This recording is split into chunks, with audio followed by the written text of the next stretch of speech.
3-1 as predicted here on the analyst desk. True professionals here. And in the end, I mean, we have to conclude after 4 games, no surprises for us today. Huma exerted kind of the same mistakes as they did the last couple of days, and Giants seem to be stronger, albeit obviously not a top-tier LCS team, but enough to requalify. Yeah, and I mean, the last game, we can barely talk about it because it was like 24 minutes long, and Giants almost won the game like 12, 14 minutes into it because they just snowballed completely out of control. And it looked like Huma just ran out of things to do, and like the problems they didn't have a fix between games, which is obviously very difficult because you have like 10 minutes. It's like they had half of the idea, right? It's like the big issue was they gave up the Corki ban. I liked it, good, but ban Sivir instead of the Poppy because they had the Trundle Poppy matchup going on. It should be in your favor. You just give Werlib another chance on that Trundle, but instead they opted in for the Poppy ban. They got Trundle into Fiora, which is not the greatest matchup. And once again, the Sivir is there, throwing boomerangs all over the place. Yeah, and also like the mid lane matchup, like you can see after they ban Quinn, it seems like they have no answers, especially when they ban like 2 mid laners most of the series, but then change it up. And I agree that I think they should have banned Sivir instead of Poppy. I like that they first picked the Corgi for Godbro because he's played it before, but I still feel like this mid lane champion pool, it's gonna be hard in the end. Yeah, and it was hard, and I think it was one of the downfalls of Huma, just not ready. And as predicted, actually, by our guys on the desk here last week, and you guys as well, all the teams that have requalified are all LCS teams. So what do we think now of Huma, of the Copenhagen Wolves? You guys are an ex-challenger team as well. Has the level gone down? Yeah, I feel like the level has gone down from if you take the bottom teams of LCS, is stronger than the challenger teams. Like last split, I feel like us and even though we were kind of lucky in playoffs, there have been some things, but I feel like we, in the beginning of Challenger Series, had a pretty strong performance and could like deal with the low LCS teams like SK and Copenhagen Wolves, I think it was. So yeah, I feel like the level dropped a bit compared to the LCS level. I mean, we have to remember that both G2 and you guys qualified. So we had 2 teams coming in last time, and I think overall this is also a bit of a clap on the shoulder for LCS, because I think right now the EU LCS has grown quite a bit. And if you look at the top 6 teams are stronger than maybe than we're used to seeing, where the bottom 4 teams then normally would always be able to take games off the top teams, and we had this European thing where everyone would kind of beat each other and Fnatic would win in the end. It's not been the case this split. It's been very tough for you guys, obviously, to beat the top 6 teams. Yet, of course, you've got enough practice that you move a step above what the challenger teams have been able to do. Do you guys agree on that? I feel like the one thing that comes to my mind is I just compare it to the NA challenger scene, because there it's more nurtured, and I feel like they invest more into the players. They bring in players like Xpecial, Alexish was playing as well. And with that in mind, there is players with experience that can help bring up the level of the players in those teams. Let's retake that in just a second, because I got the cue that Stress is standing by with Smitty J for a reaction from our newly qualified Giants. Thank you very much, Shucks. I am down here on the side stage with Smitty J after a victorious series. It's been a long set of games for you. 14 games. First of all, congratulations. How was the road here? How much improvement did you guys have over this week? It was really exhausting, but playing 5 games twice in a row is like it helped us a lot to get some practice, to get some confidence on the stage, and it just helped us. And I'm sad that we lost yesterday because it was really close, but today we won, so it's all good. It was really close. I mean, you guys did improve a lot over the last couple of days. Certainly, your lane swap game improved. As a top laner, you're obviously very vital in that role. How did you find today's game specifically against Werlib? Was there any added pressure with him being a former Giants member? For my manager and my coach, maybe, but personally for me, it's just like he's on this team, I'm on the other team. Play against each other. I didn't really have any like personal fight with him or something, so it's just we play against each other. And Okay, well, he has a very unique playstyle. He always wants to split push. How did you deal with that coming into today's games? Split pushing right now is pretty hard because it's mostly tanks versus tanks, and they can't kill each other. They can just farm besides each other, and nothing is gonna happen. And that's basically what happened the first few games, and then the last game Fiora can split push, but we managed to engage fights, take good fights, and yeah, it was fine. Yeah, it looked pretty impressive from our side. You guys picked blue side all games for today and had a very clear plan in the picks and bans. How was your preparation coming into this week? Was there a lot of work from Lozak and the rest of coaches to prepare you for this series, or was it a lot about what the team wanted to play? It's more the team getting comfortable with each other because we had a pretty rough time in the beginning, and the rough time was still going even after we won against Rocket. But yeah, we managed to get ourselves together, play good as a team, and that's, yeah.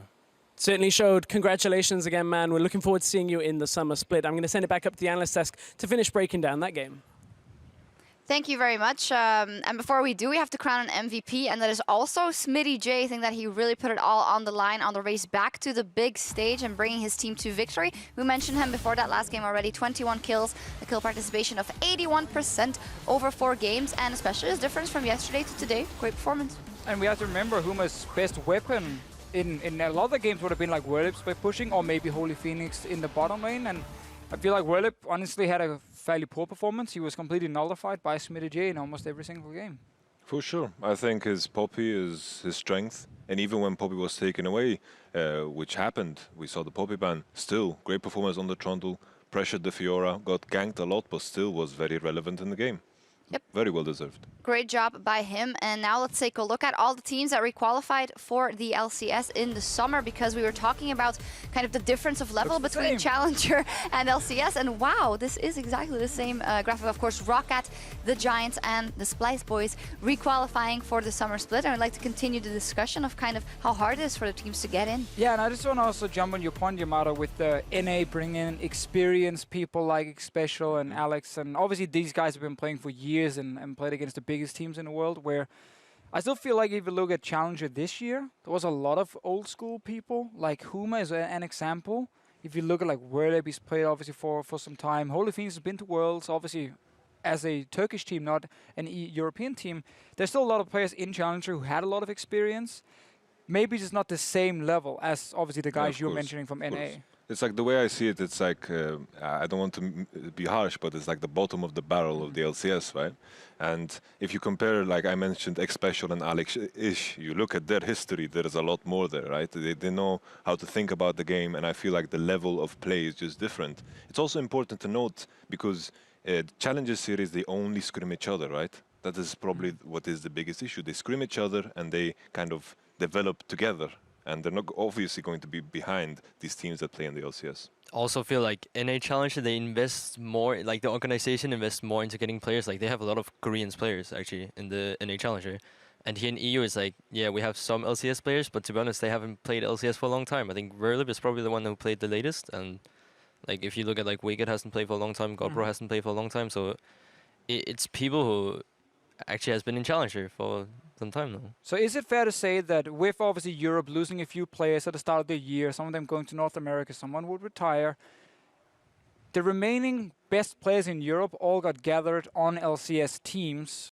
Either they came in as some of the new players with Challenger teams, or obviously they all gathered on some of the top teams. That's why we have what we would consider multiple great teams now, where we normally only have like 1 or 2 teams really standing out. And that's why Challenger has kind of ran out of, should we say, talent right now, or new up-and-coming talent in a sense, other than maybe some of the few Millennium players who are still 16? It's like, the way I like to look at it is, I feel like the ELCS has done a very, very good job. Like the teams have done a very good job of saturating their talent. They've picked up the right players, and I don't feel like any specific player could replace anyone that is not in the LCS. And I feel like we just need to give it some time. The players that are 16, maybe they will start getting into LCS, because as long as the best 50 players that are in Europe are in the LCS, no longer you can't really replace them randomly. Also feel like if you look at the players I played with in Challenger series, like last year, like pretty much everyone is in LCS now. They want to play with the spring split, like Perks, Ica, Gilius, what is it called, Smitty J, like and even Steve. Like all of these players is in the LCS now. And most likely when they're 16-year-olds, they become 17, you know, if they are good enough, the LCS teams will pick them up. And then again, we kind of get a situation where Challenger might suffer a little bit until we have a new up-and-coming team who can maybe break in, or one LCS team falls apart completely, but that's obviously not what you're hoping for. So we need to find a way for these Challenger teams to actually get better practice potentially, But why would you play against them if you're on LCS team and you can scrim against Vitality? Then you're going to pick that every single time. Yeah, very interesting discussion. For now, though, it is the LCS teams that requalify. That closes the book on the promotion tournament, but the playoffs are around the corner. Let's take a look at the schedule for that, starting this coming Saturday, April 2nd. Vitality Fnatic is the first quarterfinal, all best of fives, of course. And then on Sunday, it is Origen versus the Unicorns of Love for that last seed. And, of course, also the ticket to Rotterdam, very importantly. So, Fnatic versus Vitality, our first quarterfinal. Quick prediction here, guys. I've heard you already. I couldn't do it quicker.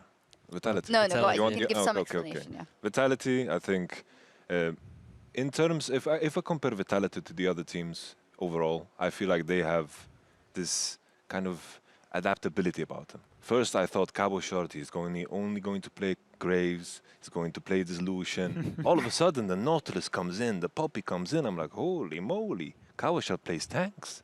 Shons, what have you done to him, you know? And all of a sudden, in the best of five scenario, they have all these different things they can play. Nuktak on control mages, on assassins, and all over the place. So to me, I feel like Vitality is the favorite to take the entire thing. Yeah, I also feel like if you look at Vitality from the beginning of the split to now, like they're the top team that improved the most. Like the way they play, like the amount of champions you have, like you saw today with Huma, you cannot ban them out. Like for example, what you said, Cabochard, he plays tank now as well.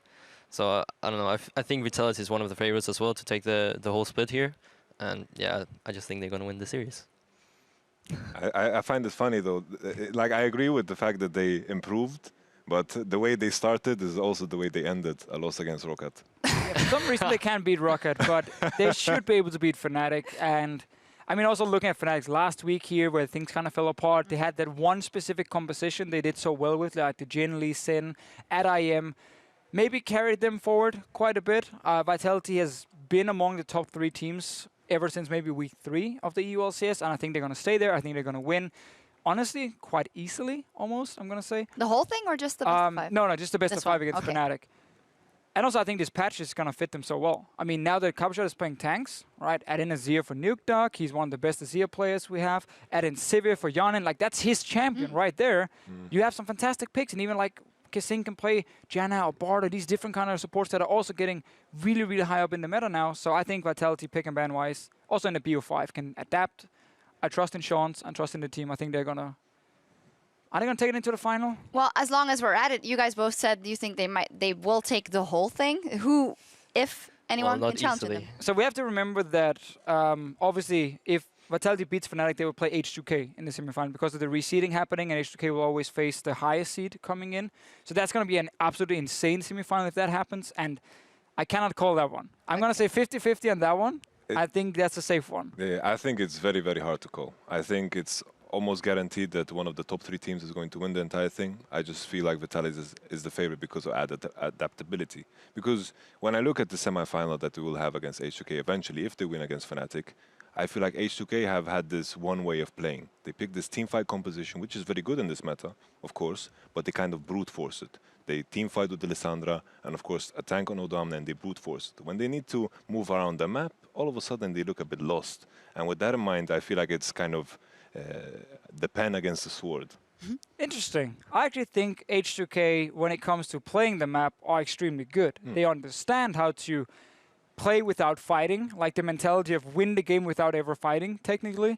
But when they get into team fights, even though they have these team fighting compositions or they try and play like that, I actually feel like that's the main weakness for the team. And very often, even against the likes of Unicorns of Love, where you would say H2K would be heavy favorites, and they were like 5-6K ahead if you look at the last week, they opt into these fights where they don't respect the TP flank happening, Lissandra comes in from behind, you know, destroys them, and they end up losing fight after fight, and then the team falls apart. That's what I look as the main weakness. I think they can play the dance around you forever on PvE and take every tower in the game perfectly. But executing the last team fight, that's where I think they can struggle. I feel like the reason I call them the sword and not the pen is because they have such strong laners, such a strong jungler that is called the First Blood King. With Forgiven and Vander on the bot lane, usually they get the bottom tower so early in the game and all of a sudden they just sweep it all together. But in the match against Vitality, it was slower. All of a sudden they don't have an easy time pushing the side lanes as they have had before. And all of a sudden the game looks different and they struggle. That's why I call them the sword, because the early game is always in their favor. Even if they have 50-50 matchups, they play it so well, especially in the bot lane. Yeah, we remember, of course, that epic Vitality H2K game of earlier in the split. If that is anything what the best of 5 will look like, that'll be amazing. Before we move Long on, best then, out of 5. What? It'll be very long best out of 5. it will be. Very good one as well. Maybe quickly then, UOL versus OG. That is harder to call, in my opinion. But I'm going to ask you anyway, Yamato. Oof, very, very hard. The question is also like Power of Evil or Expeke, what is going on there. I feel like they should play with Expeke simply because of what we've seen, and Expeke play of power, you know, always something to think about. But calling it, you know, UOL also has a history of doing very well in best of 5s. I myself lost against UOL in the best of 5. And with that in mind, very hard to call, but I can't say any team because I can't give any reasoning for any team because I can see pluses with both sides. I don't know. Unicorns always have some unicorn power in playoffs and in BO5 Shushis, but I feel like the way they played this split, like, you can look at them and you can see their clear weaknesses, and I feel like if Origen can capitalize on that, then I think Origen is going to win. I don't trust in Origen as an organization to prepare well enough for a BO5 to play very different compared to what they've done in the LCS, where it's been very inconsistent. I do, however, think if it's Pekka playing, it will give them a better mid laner right now, and also just overall a better shot calling in the game, which has always been the problem. Oh well, it's been a problem for Unicorns the last few weeks, that they would make bad calls in game. I think Pekka can be part of punishing that, and therefore Origen might be able to pull it in their favor. Problem is, it's going to be one of those BO5s where you go into it and you don't want to predict the winner, and first game might look like a storm, but then next game suddenly goes completely opposite. Those are fun, and though. we go all 5 games, you know, it becomes crazy, and it's entertaining. I don't think either of the teams, however, will make it into the final. So I think they're kind of just playing that game, get to G2, most likely G2, and then probably get knocked out. Something that is worth highlighting, though, is we mentioned before that the tank meta is starting to evolve. Maokai is going to make a comeback, and all of a sudden you think of VC Sachi. He loves these tanks, and so as I feel like he wants to play these other things, Fiora has been nerfed, and all of a sudden you have to kind of think of it. It's And still as Fisher going to play loves Maokai. Chachi. I think Chachi is a great top laner, by the way. I like him too. I think Chachi has been probably the 3rd best top laner in Europe this split here. Obviously, Shot and Odamna in front of him. So he's very versatile. He can play the carries, he can play the tanks, and I think if he has a good performance, he can shut down SOAS, and then you have an advantage there for Unicorns of Love. All right. Super interesting. Just a week away. That's next week, Saturday, that everything kicks off. Well, I'm going to thank you guys for being on the desk here. Did you guys have fun? Nope. Boring. All day long. And I had to sit next to my coach again. I just What is want to this, go by home. the way? Oh, What yeah. is- So we actually had a gift for you because we knew Oh. you hated it here. So we got this. Wait, I need to make Yamato touch it. There you go. Can you touch it? Make the sweet touch the flag. Well, no. Danish flag is the best flag in the world, you know? I think it's hard enough that I'm living with 6 Danes. I Now think you it's need to And a touch me flag with this now. flag. Yeah, you can hold it. Do you want to hold it? Okay. All right, Take there it. we go. There we go. For Beautiful unity. moment. For unity in Scandinavia, okay? Beautiful, For beautiful Benson. We moment. should get the unity flag. Yeah. You can all blame the fish show, by the way. He brought this thing up here. You guys Surprise. don't like it, Danish Power. Okay, well, thank you guys very much for the expert analysis and joining us. And we'll see all of you guys at home next week as the race to Rotterdam continues. See you guys then. Look good. Now with everything on the line, it's time to see which